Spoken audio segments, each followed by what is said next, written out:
I'm Sharon, 27 years old, and I've always been the family disappointment. At least that's what my father made me believe. My sister Pamela's wedding was supposed to be the perfect day. The golden child marrying a doctor, everything meticulously planned to reflect well on my father Edward. I was just supposed to stand quietly in my bridesmaid dress and deliver a safe, forgettable toast. Nobody expected what happened next. When Dad approached me before my speech, he smirked and whispered, "Don't embarrass us tonight."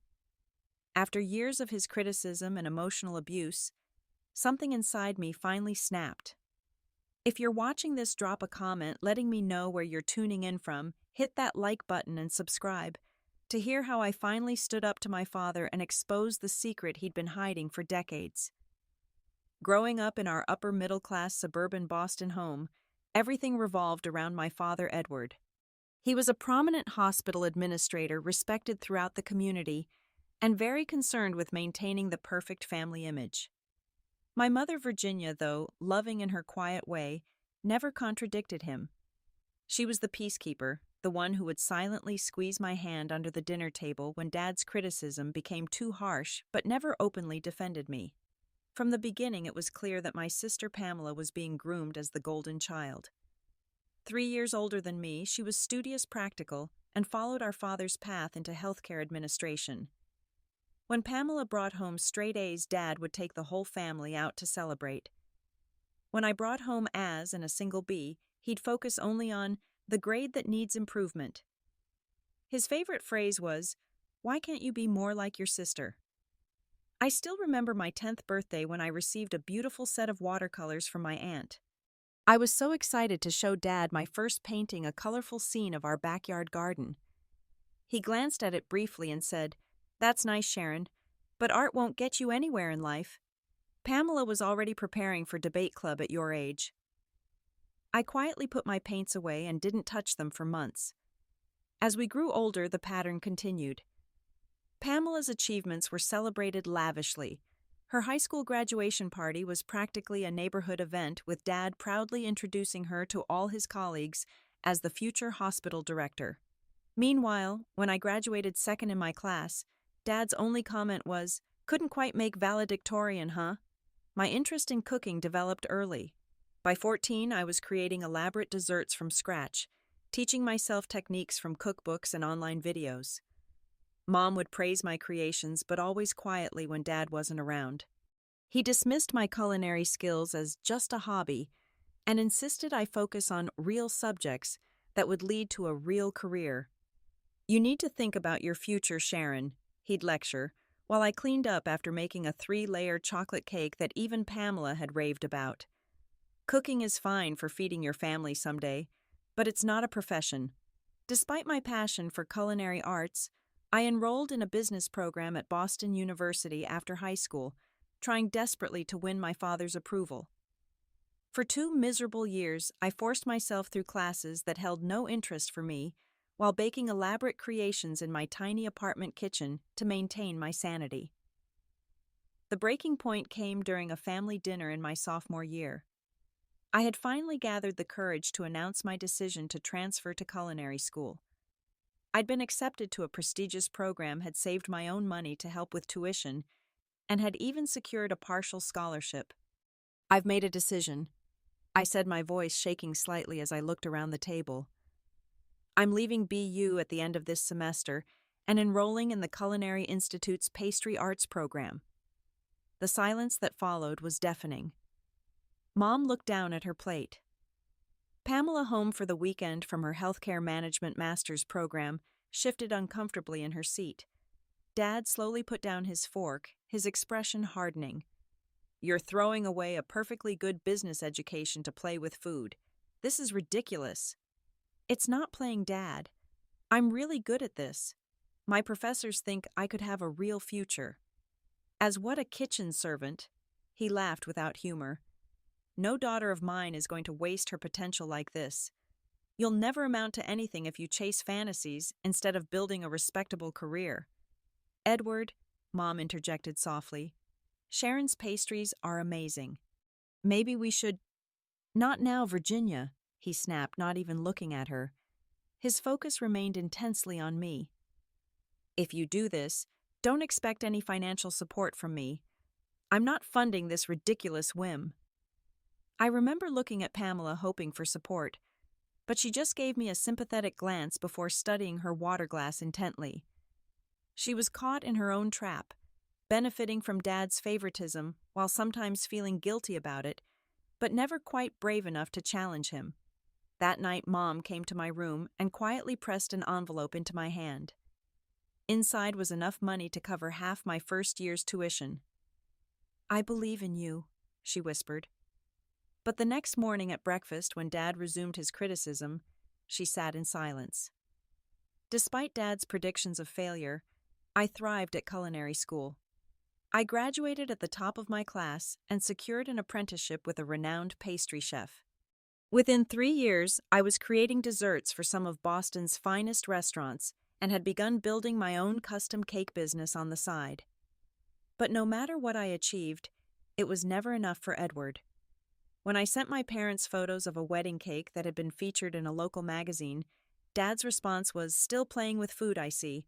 Let me know when you get a real job with benefits." Pamela occasionally tried to bridge the gap, inviting me to family dinners and trying to highlight my accomplishments. "Sharon's cakes are selling for hundreds of dollars now," she once mentioned to Dad. He barely looked up from his meal. Crafts projects. People waste money on all sorts of things these days.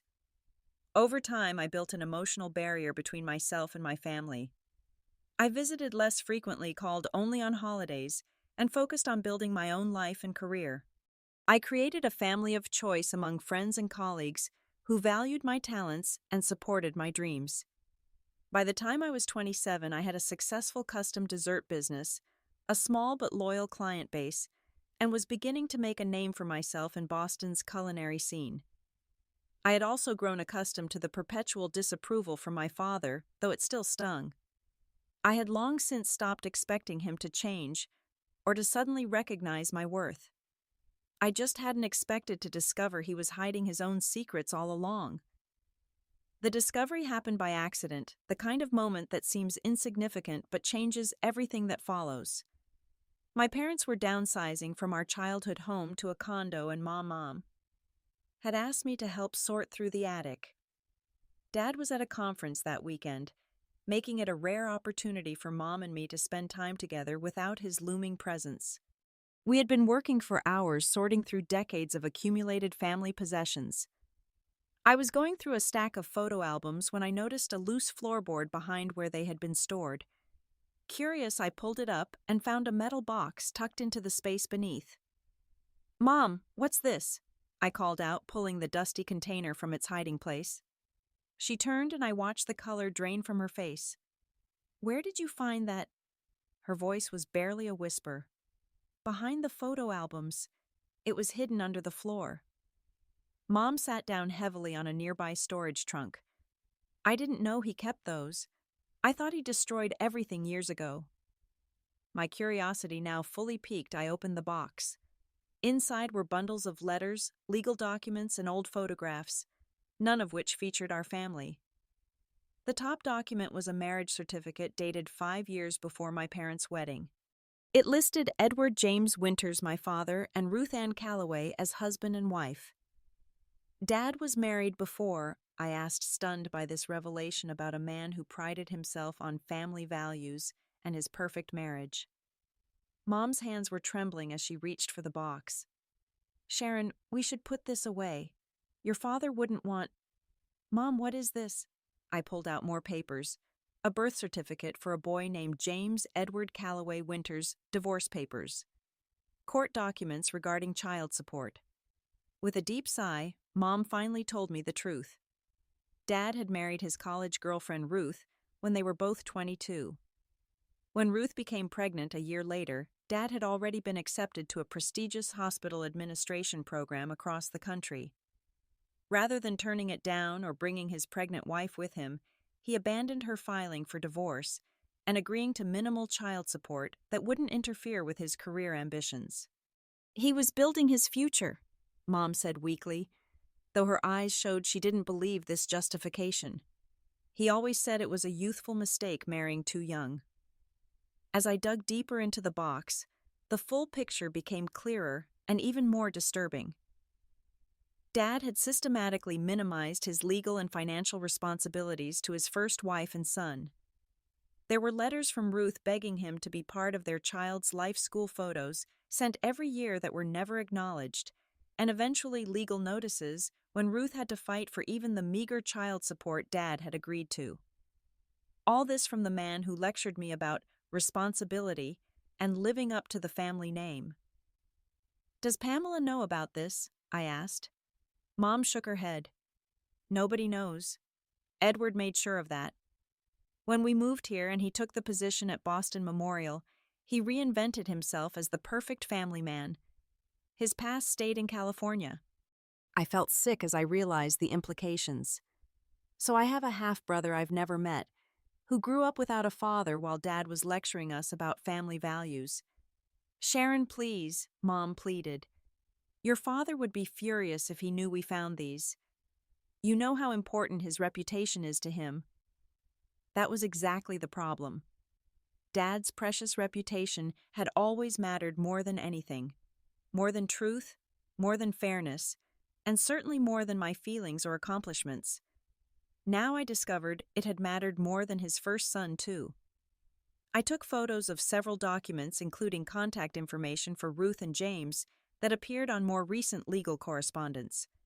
Mom didn't try to stop me, though her anxiety was palpable. When Dad returned from his conference, I tried to approach him privately about what I'd found. His reaction was instant and explosive. "You had no right to go through my personal things," he hissed, his face contorted with anger. "That box contains private matters that don't concern you. A brother doesn't concern me. Your abandoned first family doesn't concern me. This never happened, do you understand?" His finger jabbed the air inches from my face.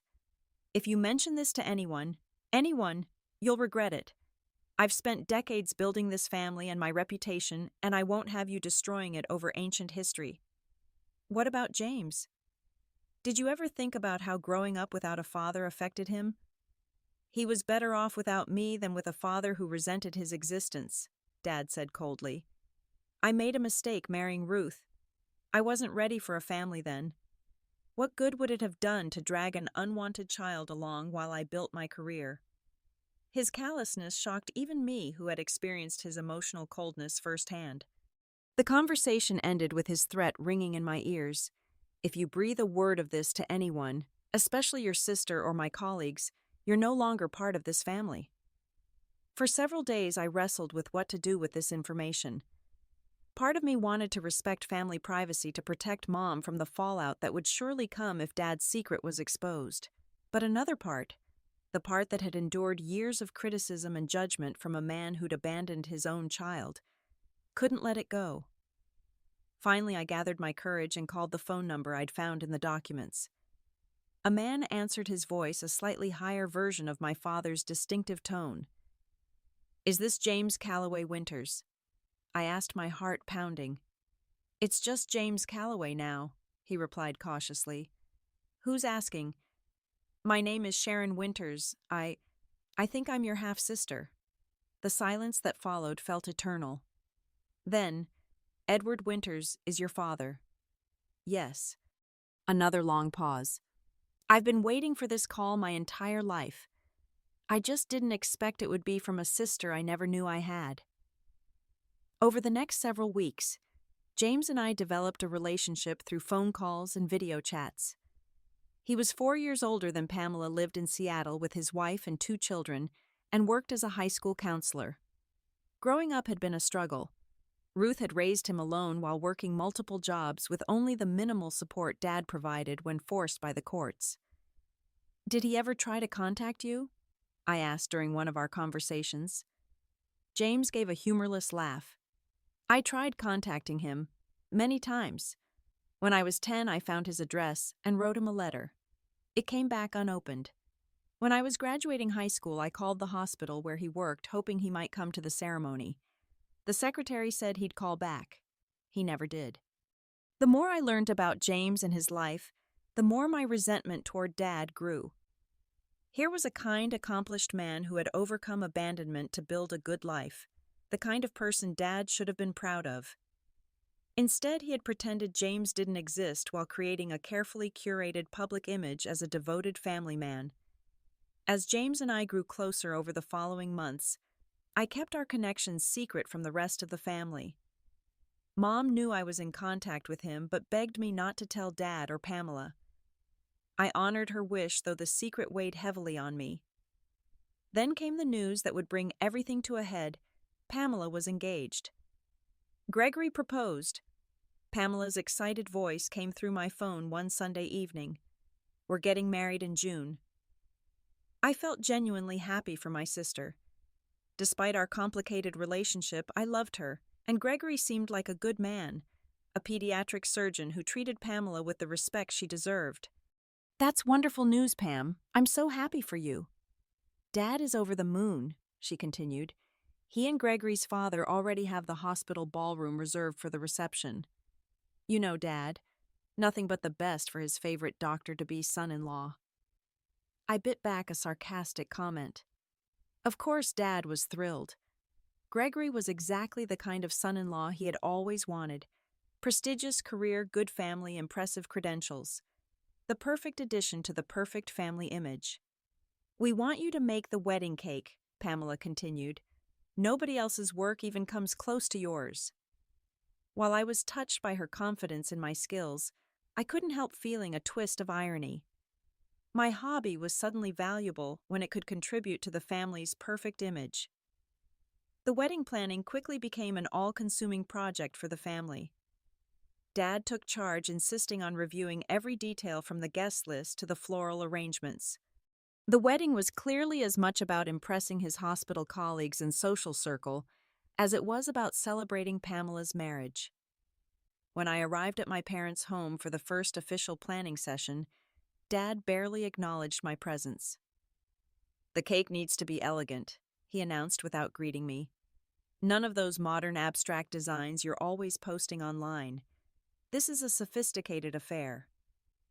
Dad, Sharon knows what she's doing, Pamela interjected. She's won awards for her designs. He waved his hand dismissively. Participation trophies. This cake will be seen by the hospital board, the chief of surgery, and half of Boston's medical community. It needs to be traditional and impressive. I bit my tongue. For Pamela's sake, I would endure Dad's micromanagement and criticism. This was her day, not the time for family drama. As the months of planning progressed, the tension between Dad and me grew. Every suggestion I made for the cake was met with skepticism or outright rejection. He insisted on traditional white fondant with delicate piping, nothing creative or unique that might actually reflect Pamela and Gregory's personalities. The cake tasting at my studio should have been a joyful occasion. I had prepared 6 different flavor combinations, each carefully crafted to offer something special. Pamela, Gregory. Mom and Dad all came to sample them. The lemon with raspberry filling is divine, Gregory enthused, after trying the first option. The champagne cake with strawberry mousse is my favorite, Pamela added, closing her eyes in appreciation. Dad tried each sample with a critical expression. The lemon is too tart. The champagne flavor is barely noticeable. The chocolate is too rich for a wedding. On and on he went, finding fault with each option despite everyone else's obvious enjoyment. What exactly are you looking for, Dad? I finally asked, struggling to keep my voice level. Something appropriate. Something that won't raise eyebrows. Vanilla with buttercream is traditional for a reason. In the end, I suggested a compromise, a traditional-looking exterior, with white fondant and classic piping as Dad wanted, but with different flavors for each tier, so Pamela and Gregory could have what they actually enjoyed. Dad reluctantly agreed, though his expression made it clear he considered this a concession rather than a reasonable solution. After the tasting, I overheard Dad speaking to the wedding planner in the hallway outside my studio. Don't list Sharon as the cake creator in the program, he was saying. Just put custom wedding cake by Boston Elite Pastries, or something similar. But sir, most vendors are credited by name, especially family members contributing to the wedding, the planner replied. Just do as I ask, Dad insisted. "This is a professional event, not a craft fair." The comment stung, but I wasn't surprised. Dad had never seen my work as legitimate despite the business I had built and the reputation I had earned. Even contributing to his golden child's wedding wasn't enough to earn his respect. As the wedding date approached, I threw myself into creating the perfect cake, working late nights and early mornings around my regular client orders. Despite Dad's dismissal of my skills, I was determined that this cake would be flawless, not for him, but for Pamela. The bachelor and bachelorette parties were held the same weekend, with Pamela and her friends going to a spa retreat, while Gregory and his medical school buddies headed to Cape Cod. I wasn't originally included in the bachelorette plans. Pamela had assumed I'd be too busy with cake preparations, but her maid of honor had insisted on inviting me. Even at the spa, surrounded by Pamela's friends from medical school and hospital administration, I felt like an outsider. They discussed hospital politics and medical procedures, while I quietly sipped my champagne, having little to contribute to conversations about surgical techniques or healthcare management. During a moment alone in the sauna, Pamela surprisingly opened up to me. "Sometimes I wonder if this is really what I want," she confessed, her voice barely audible over the hissing of the steam. "The wedding?" I asked, surprised. "No, Gregory is wonderful. I mean, all of it. The hospital career following in Dad's footsteps." She looked down at her hands. "I sometimes think about what else I might have done if I hadn't been so focused on making Dad proud." For the first time, I saw clearly how both of us had been victims of Dad's controlling nature, just in different ways. While I had been the scapegoat, criticized and dismissed for following my own path, Pamela had been the golden child, praised, but ultimately trapped by Dad's expectations. "It's not too late to change direction," I suggested gently. She gave a sad smile. "With Dad paying for this wedding, with his connections getting me the director position I'm in too deep now." She squeezed my hand. "I admire you, you know, for having the courage to do what you love despite everything." That conversation shifted something in my relationship with Pamela. For years I had resented her for being the favorite, for seeming to have everything handed to her, while I struggled for even basic acknowledgement. Now I saw her gilded cage for what it was, perhaps more comfortable than my position on the outside, but a cage nonetheless. The rehearsal dinner the night before the wedding brought everything to a head. Held at an exclusive restaurant overlooking Boston Harbor, it was clearly designed to impress Dad's colleagues, rather than create a warm family celebration. I arrived early to coordinate the delivery of a special dessert I had created for the occasion: miniature chocolate soufflés with gold leaf decoration. Dad inspected them with his usual critical eye. "A bit elaborate for a rehearsal dinner, don't you think?" "They're Pamela's favorite," I replied. "I wanted to do something special for her." Well, try not to make a scene when you serve them. The hospital chairman is here tonight." As the evening progressed, Dad gave a rehearsal of his wedding speech, lavishing praise on Pamela for following the path he had laid out for her. "My daughter has always known the value of tradition, of building on family legacy," he proclaimed, raising his glass. "She has never strayed from the path of excellence and responsibility." The emphasis on "never strayed" was not subtle, his glance in my direction making it clear who had disappointed him by choosing a different path. When it came time for me to speak, I kept my comments brief and focused on Pamela and Gregory's relationship, avoiding any content that might trigger Dad's disapproval. Even so, he felt the need to correct me afterward.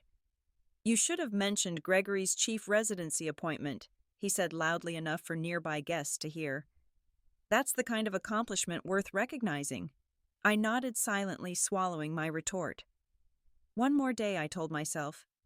Get through the wedding for Pamela's sake, then you can go back to keeping your distance from Dad. I had no idea that the wedding day would change everything forever. The morning of Pamela's wedding dawned bright and clear, a perfect June day. I had been up since 4 a.m., putting the finishing touches on the cake and supervising its delivery to the venue.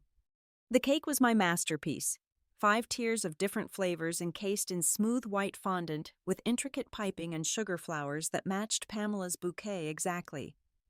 Despite Dad's restrictions, I had managed to incorporate subtle personal touches that reflected Pamela and Gregory's relationship. Tiny fondant books representing their shared love of literature, miniature stethoscopes, hidden among the flowers as a nod to their medical careers.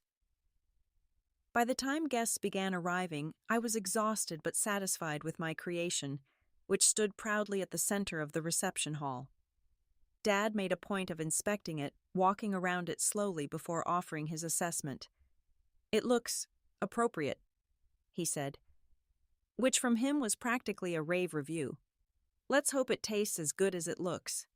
"It will," I assured him, too tired to be hurt by his backhanded compliment. As I was heading to the bridal suite to join the other bridesmaids, I overheard Dad speaking to one of his hospital colleagues near the cake. "Beautiful centerpiece, Edward," the woman was saying. "Who did you commission for it?" "Boston Elite Pastries," Dad replied smoothly, not mentioning my name or involvement. "Only the best for my daughter's wedding." I paused my hand on the door. Boston Elite Pastries was a competitor of mine, a high-end bakery that catered to Boston's elite. Dad had deliberately credited them with my work, rather than acknowledge that his disappointing younger daughter had created the centerpiece of his perfect wedding. The ceremony itself was beautiful, I have to admit. Pamela looked radiant in her designer gown, and the joy on her face as she walked down the aisle on Dad's arm seemed genuine. Dad beamed with pride as he processed down the aisle, nodding to colleagues and friends basking in their admiration.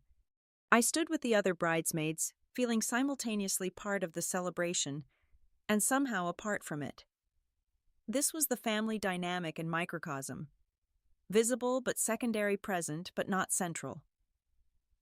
Throughout the ceremony and the cocktail hour that followed, I noticed how Dad subtly minimized my presence. When introducing family members to his colleagues, he would identify me simply as Pamela's sister, rather than by name or accomplishment.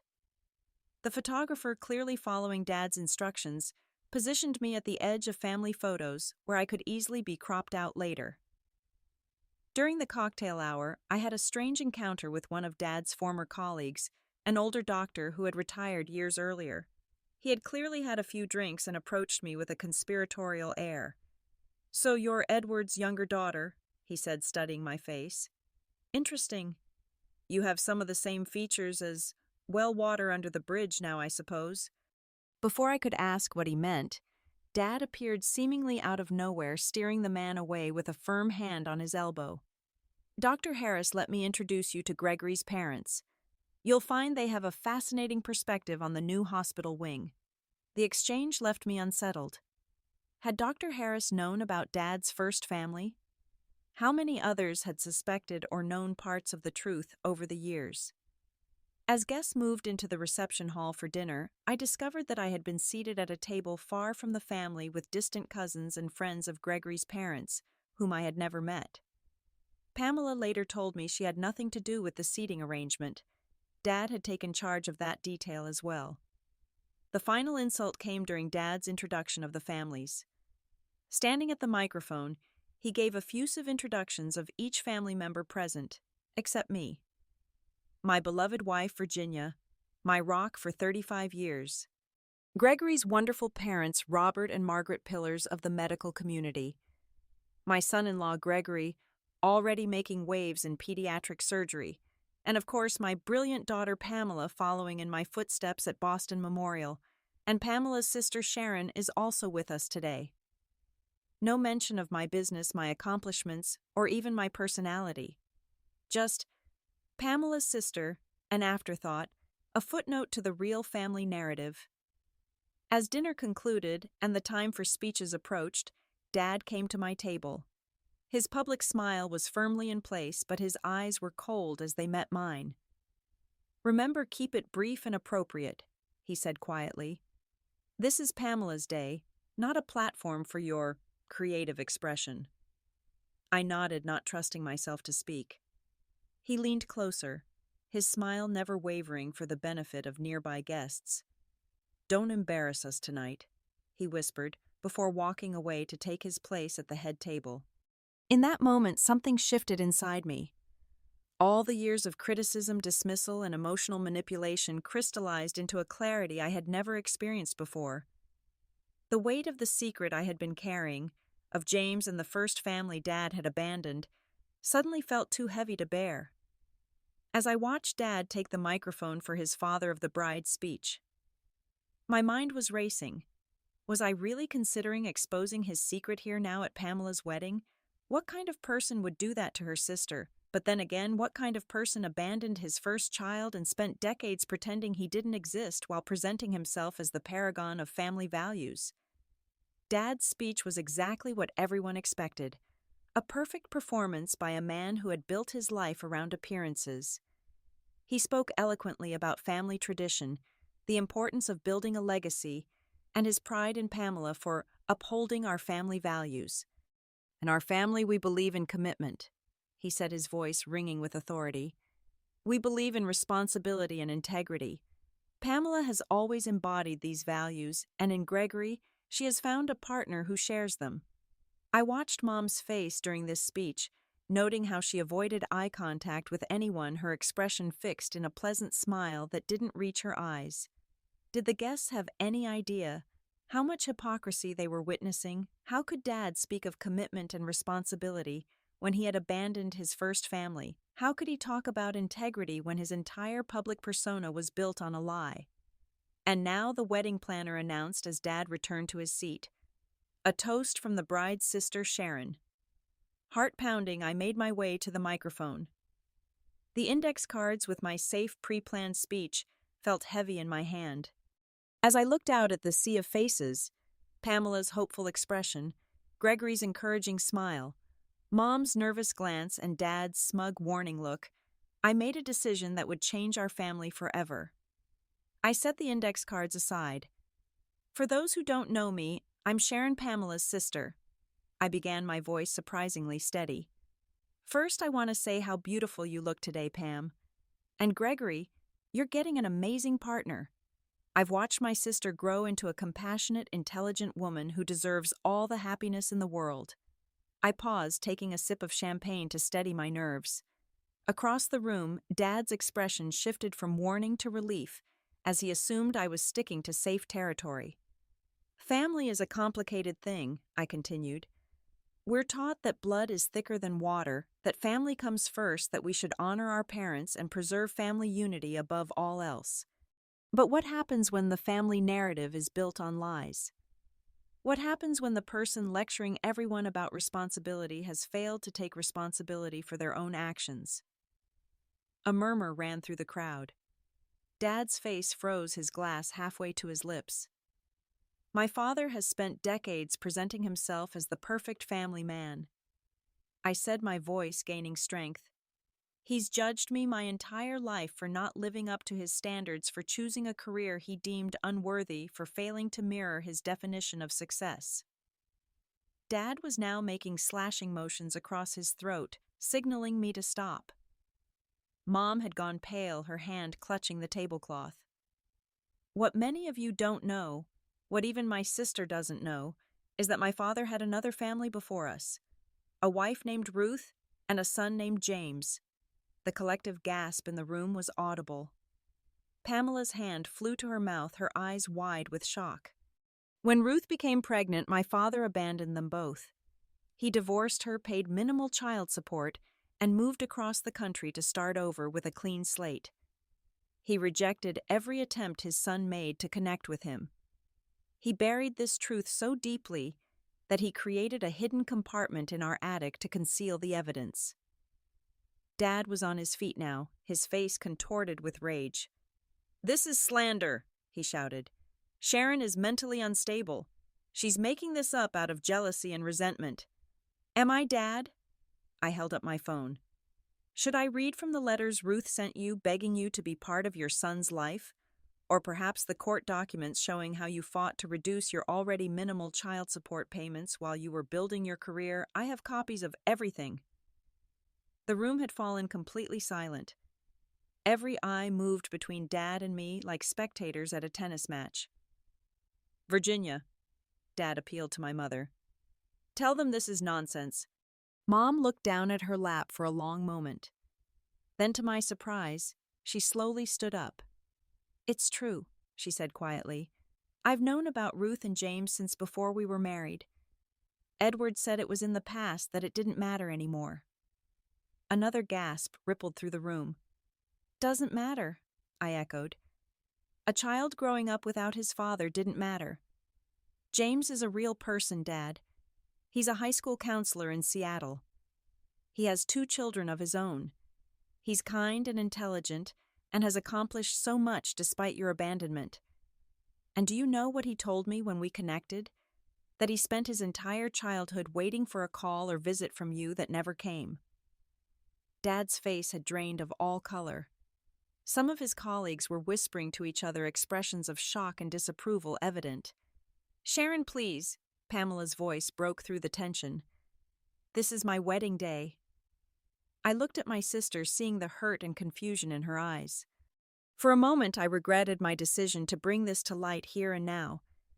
But then I remembered all the years of emotional abuse, all the times Dad had publicly humiliated me, all the ways he had manipulated both Pamela and me to serve his own ego. "I'm sorry, Pam," I said sincerely. "I didn't want to hurt you. But I can't stay silent anymore while he continues to judge and criticize others when he's never taken responsibility for his own actions." "You ungrateful, spiteful girl," Dad spat out, advancing toward the microphone. "After everything I've done for you, everything you've done for me," I laughed without humor. "You've belittled my dreams, dismissed my accomplishments, and made me feel worthless my entire life. And all while hiding your own shameful secrets." The wedding planner was desperately trying to regain control of the situation, urging the band to start playing. But it was too late. The carefully orchestrated perfect wedding had descended into chaos. As Dad reached for the microphone, a commotion at the back of the reception hall drew everyone's attention. A man in his mid-30s was standing in the doorway, his features a younger, softer version of Dad's. "James," I said, relief flooding through me. I had invited him weeks ago, but wasn't sure he would actually come. Dad froze, staring at the son he had abandoned over 30 years ago. For once in his life, Edward Winters was completely speechless. James walked slowly through the parted crowd until he stood a few feet from our father. "Hello, Edward," he said simply. "It's been a while." The confrontation that followed would change our family forever. The wedding reception dissolved into shocked conversations and uncomfortable silences. Some guests discreetly left, while others remained unable to tear themselves away from the unfolding family drama. The beautiful cake I had spent days creating stood forgotten in the corner, its perfect fondant and intricate piping now seeming as artificial as our family's facade had been. Dad's initial shock at seeing James quickly transformed into desperate damage control. "This is a private family matter," he announced loudly. "I apologize for my younger daughter's inappropriate behavior. Clearly she's been misled and manipulated." "I wasn't misled, Dad," I interrupted. "I found your hidden documents. I've spoken with James for months. I've verified everything." James stepped forward, his calm demeanor a stark contrast to Dad's agitation. "I'm not here to cause a scene," he said. "I just thought it was finally time to meet the family I've heard about my entire life. The family that replaced me." That comment hit like a physical blow. Mom let out a small sob, finally confronting the full reality of what Edward had done. Pamela stood frozen beside Gregory, her perfect wedding day shattered around her. "You have no right to be here," Dad hissed at James. "This is a private event." "I invited him," I said, "and he has every right to know his family." Dad turned on me with undisguised fury. "You're no longer part of this family. Not after this betrayal." "Betrayal," James echoed. "That's an interesting choice of words from a man who abandoned his pregnant wife and never looked back." Several of Dad's colleagues were now openly staring, whispers spreading through the crowd. The carefully constructed image he had maintained for decades was crumbling before his eyes. Virginia, who had been silently processing everything, suddenly found her voice. "Edward, that's enough," she said with unexpected firmness. "You can't threaten Sharon for telling the truth. a truth I should have confronted years ago. Dad looked at her in disbelief. You're taking her side after she's ruined our daughter's wedding. I'm not taking sides, Mom replied. I'm just finally acknowledging reality. We've all been living in your carefully constructed fiction for too long. Pamela broke away from the frozen tableau at the head table and approached me. I braced myself for her anger, but instead she pulled me aside to the bridal suite, closing the door behind us. Why today? She asked, her voice breaking. Of all days, why did you have to do this at my wedding? The pain in her eyes made my chest tighten with guilt. I'm so sorry, Pam. I never planned this. But when Dad threatened me before the speech, something just broke inside me. All these years of his judgment and criticism while he was hiding this secret, I couldn't take it anymore. You could have told me privately, she said. We could have confronted him together somewhere appropriate, not in front of everyone I know. You're right, I admitted. That would have been better. But honestly, would you have believed me without seeing the evidence? Without James showing up in person? Dad would have convinced you I was making it all up out of jealousy. Pamela was quiet for a moment, considering this. You're probably right, she finally conceded. He's always been so good at controlling the narrative. She sank onto a nearby chair, careful of her wedding dress. I have a brother, a half-brother I never knew existed. How am I supposed to process that on my wedding day? I had to tell the truth, Pam, I said softly. He's been living a lie while judging everyone else by impossible standards. The hypocrisy was too much. The door opened and Gregory poked his head in. Everything okay in here? Not really, Pamela replied with a weak laugh. My family is imploding. Gregory entered, fully closing the door behind him. For what it's worth, he said, looking at me. I've always thought your father was full of it. The way he treats you, the way he controls everything, it's not normal or healthy. His support surprised me. Gregory had always been polite but distant, and I had assumed he shared Dad's dismissive view of me. What do we do now? Pamela asked him. Half the guests are leaving. My father is having a meltdown in front of everyone. This is a disaster. Gregory knelt beside her chair. It's only a disaster if we let it be. We still got married today. That's what matters. He looked up at me. Sharon, do you want to leave? I'd understand if you did. I should go, I said, suddenly feeling the weight of what I had done. I've caused enough damage. No, Pamela said, surprising me. Stay, please. I need both my siblings right now, apparently. She gave a slightly hysterical laugh. God, that's weird to say. Back in the reception hall, Dad had recovered enough to attempt damage control. He was speaking quietly but intensely to small groups of guests, no doubt spinning some version of events that cast him in a better light. James stood awkwardly to one side, looking uncomfortable but determined. Virginia approached me as I re-entered. I should have told you the truth years ago, she said, her voice heavy with regret. I've been enabling his behavior by keeping his secrets. I convinced myself it was to protect you girls, but really I was just afraid. Afraid of what, Mom? Of being alone. Of losing the life I'd built. Of admitting I married a man capable of abandoning his child. She squeezed my hand. I'm so sorry, Sharon. For every time I stayed silent when he criticized you. For not standing up for you. Her apology was unexpected and deeply moving. For the first time, I saw my mother not as a passive enabler, but as another victim of Dad's manipulation.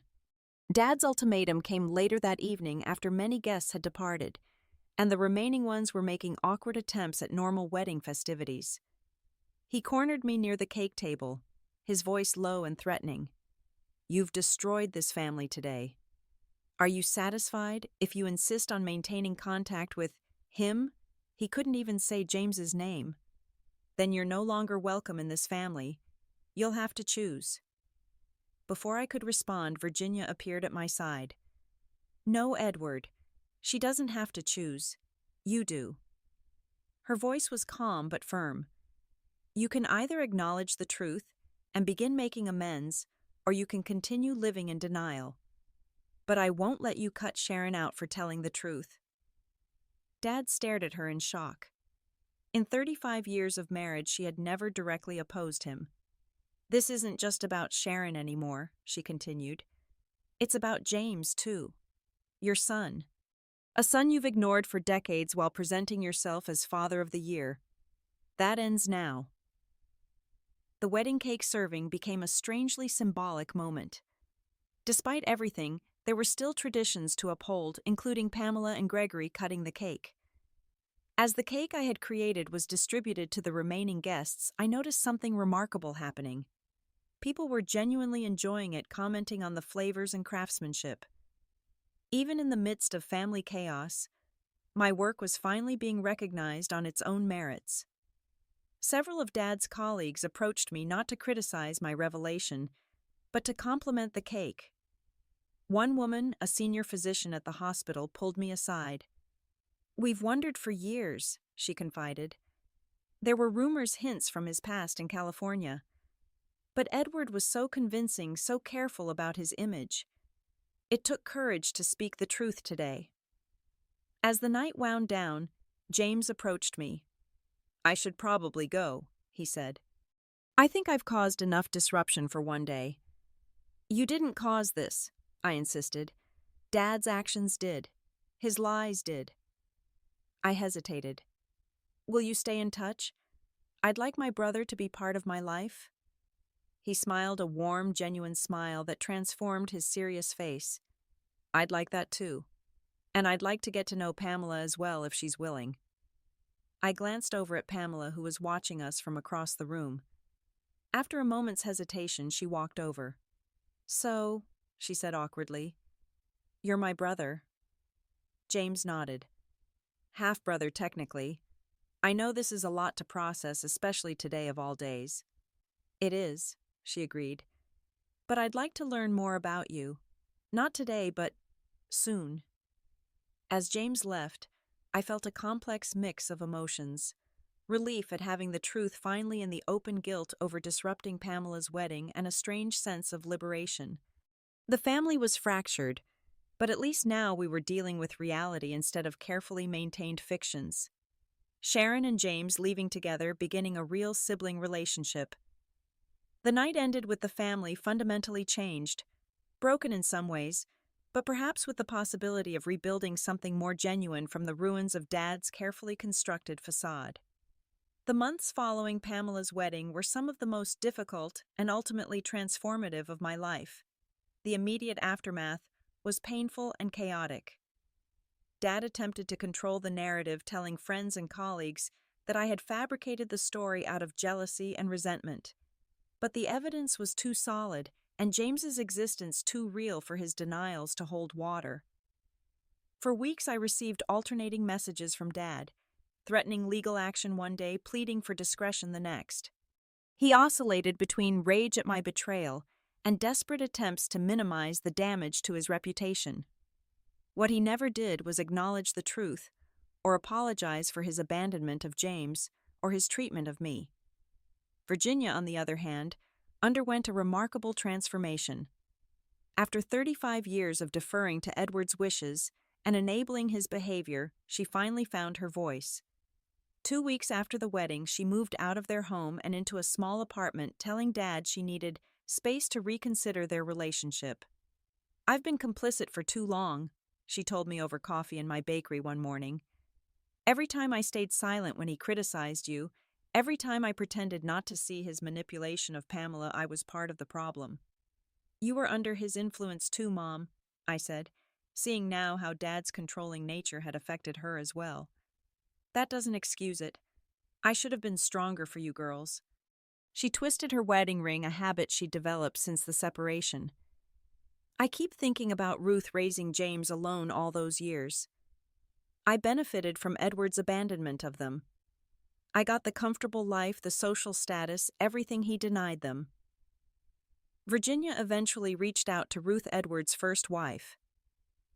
The conversation was difficult but healing for both women. Ruth had rebuilt her life after Edward's abandonment, eventually remarrying a kind man who had been a true father to James. She had long ago worked through her anger toward Edward, pitying him for missing out on knowing his son. Pamela and Gregory returned from their honeymoon to the fallout of the wedding revelation. Pamela was initially furious with me, feeling that I had selfishly chosen her wedding day to exact revenge on Dad. We didn't speak for several weeks, her hurt and anger creating a wall between us. The breakthrough came unexpectedly. My custom cake business had received a surge of attention following the wedding. Not because of the family drama, but because several prominent guests had been genuinely impressed by my work. One afternoon, Pamela appeared at my bakery just before closing time. "Your shop looks great," she said awkwardly, glancing around at the glass display cases filled with pastries and the portfolio of cake designs on the wall. "Business good?" "It's been busy," I acknowledged. "What brings you here, Pam?" She took a deep breath. "I've been doing a lot of thinking. About Dad, about our family, about everything. I was so angry at you for ruining my wedding day. But the more I thought about it, the more I realized something." "What's that?" "Dad ruined it, not you. His lies, his manipulation, his abandonment of James. Those are the real problems. You just exposed what was already there." She fidgeted with her purse strap. "I'm starting to see how he controlled both of us, just in different ways. You were the scapegoat. I was the golden child. But neither role was really about us. It was all about him." Her insight surprised me. "That's remarkably self-aware, Pam." "Therapy helps," she said with a small smile. "Gregory suggested it after we got back. He said my family dynamics made the Sopranos look healthy." We both laughed, breaking the tension.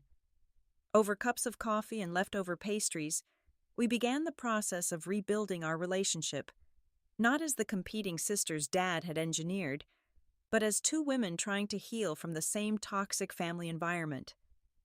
Pamela also began cautiously building a relationship with James. Their first meeting was awkward but genuine, both of them seeing echoes of their father in each other's features while discovering their own unique connection. "It's strange," Pamela told me after meeting James. "I spent my whole life trying to make Dad proud, and James spent his whole life being rejected by him. Yet we both ended up in helping professions. Me in healthcare administration, him as a school counselor. Like we both wanted to fix what was broken in our family." James visited Boston several times over the following months, bringing his wife and children to meet their newly discovered relatives. His children were excited to have new aunts, and watching them play with Virginia, thrilled to have unexpected grandchildren, was one of the most healing sights I had witnessed. My bakery business continued to thrive, ironically boosted by the very wedding that had exposed our family secrets. Word of mouth from impressed guests led to several high-profile commissions, and within 6 months I had hired 2 assistants and was considering expanding to a larger location. The most profound changes, however, were internal. After years of trying to win Dad's approval, I finally accepted that it would never come, and more importantly, that I didn't need it. My success was real regardless of his acknowledgement. My path was valid, even if it wasn't the one he would have chosen. Therapy became an essential part of my healing process. Working through the years of subtle emotional abuse and constant criticism took time and effort. I had to confront deep-seated beliefs about my own worth and recognize patterns of seeking validation that had developed from Dad's withholding of approval. "Your father exhibits classic narcissistic behaviors," my therapist explained. "Making one child the scapegoat and another the golden child is textbook. Neither role is about the child's actual qualities. It's about what they represent to the narcissist." Understanding the dynamics intellectually was one thing. Healing from them emotionally was another journey entirely. There were days I still caught myself thinking in Dad's critical voice, questioning my choices, or diminishing my accomplishments. But gradually those moments became less frequent and less powerful. Dad remained the one unchanged element in the family equation. After his initial attempts to discredit me failed, He retreated into righteous indignation, portraying himself as the victim of an ungrateful daughter's vindictiveness. He refused to acknowledge James as his son or take any responsibility for his abandonment. When Virginia suggested counseling, he dismissed the idea as pandering to modern psychobabble. 3 months after the wedding, Virginia filed for divorce. I kept hoping he would reflect and change, she told me. But he's incapable of seeing himself clearly. I can't spend the rest of my life enabling his delusions. The first holiday season after the wedding was both challenging and beautiful. Instead of the formal performance-oriented gathering at my parents' home that had been our tradition, we created something new. Virginia hosted a small, intimate dinner at her apartment with Pamela and Gregory James and his family, who flew in from Seattle, and me. Dad spent the holiday alone, having refused our invitation with a scathing email about betrayal and family loyalty.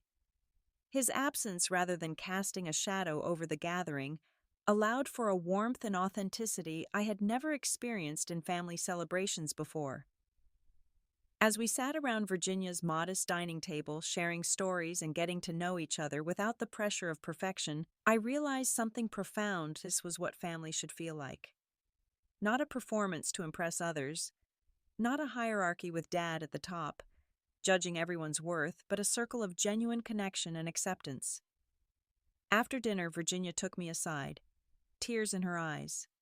"I need to say something I should have said years ago," she began. "I am so proud of you, Sharon. Not just for your success, though, that's remarkable, but for your courage. You had the strength to follow your own path despite everything, and then the courage to speak the truth when it needed to be spoken. I failed you as a mother by not protecting you from Edward's criticism, and I'm so deeply sorry for that." Her apology released something I hadn't realized I was still carrying, a deep hurt at her silence during all those years of Dad's emotional abuse. "You were doing the best you could, Mom," I said, meaning it. We all were. As the months passed, my relationship with James grew into one of the most meaningful connections in my life. Despite growing up in different circumstances on opposite coasts, we discovered a natural sibling bond and similar perspectives on many things. He brought a grounding wisdom to my life, having worked through his abandonment issues years before. At some point, he told me during one of our long phone conversations, "I realized that continuing to seek Dad's approval or acknowledgement was giving him power over my happiness. When I let go of that need, I finally felt free." His words resonated deeply with me, articulating the journey I was still navigating. The need for parental approval runs deep, and unlearning it is a gradual process. Pamela's journey took a surprising turn as well. 6 months after the wedding, she approached me with unexpected news. "I'm leaving hospital administration," she announced. "I'm going back to school for a degree in public health policy." "That's a big change," I observed. "What prompted it?" "Realizing I've been living Dad's dream, not mine. I don't actually enjoy administrative work.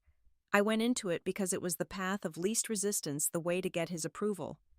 She smiled, looking lighter than I'd seen her in years. "I want to work on healthcare access for underserved communities. It's what I've always been passionate about, but I never had the courage to pursue it." Gregory fully supported her decision, proud of her for charting her own course.